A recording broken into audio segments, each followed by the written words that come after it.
બોલો ભારત માતા કી જય, ભારત માતા કી જય।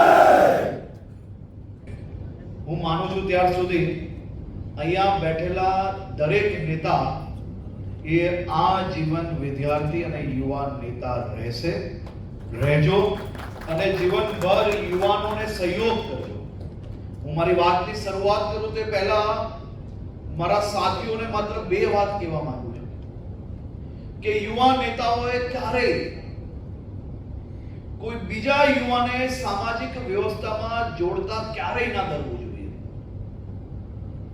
ક્યારેય તમારા યુવા સાથીઓના પગ ખેંચવાની જરૂર નથી।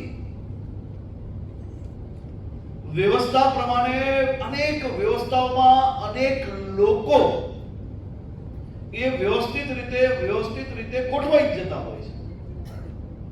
કોઈ બીજો મજબૂત યુવાન નેતાને તમે બનાવશો ને તો એ જરૂરથી તમારી ચિંતા આજીવન કરશે, પણ યુવાન નેતા જે મજબૂત હશે ને અને જો તમે એની આંગળી પકડવાનું ચૂકશો ને તો કોઈ બીજો એની આંગળી જરૂરથી પકડશે, તમે એને રોકી નથી શકવાના। તેથી એના ખભે હાથ મૂકીને એના સહયોગી બનવાના વિચાર જોડે રાજ્ય અને દેશના વિકાસમાં આપણે સૌ લોકોએ વધુને વધુ યુવાઓ જોડવામાં આ જીવન સહભાગી થવું જોઈએ।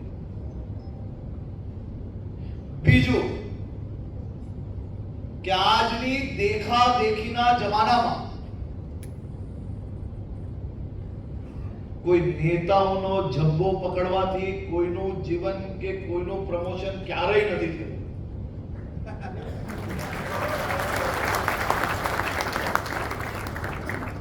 ગ્રાઉન્ડ લેવલ પર વધુમાં વધુ મજબૂતાઈથી કામગીરી કરીને તમે જરૂરથી પોતાનું નેતૃત્વ ઊભું કરી શકશો।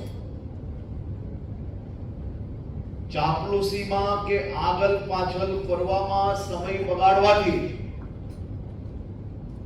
ક્યારેય કોઈનું ભલું થયું નથી અને તમારું કોઈનું ભલું આ દિશામાં થશે નહીં।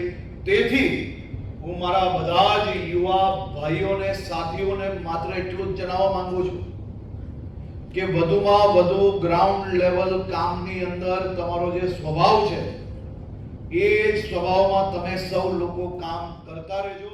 અમારી તમામ માહિતીથી અપડેટેડ રહેવા માટે જોડાયેલા રહો ત્રિશુલ ન્યૂઝ સાથે।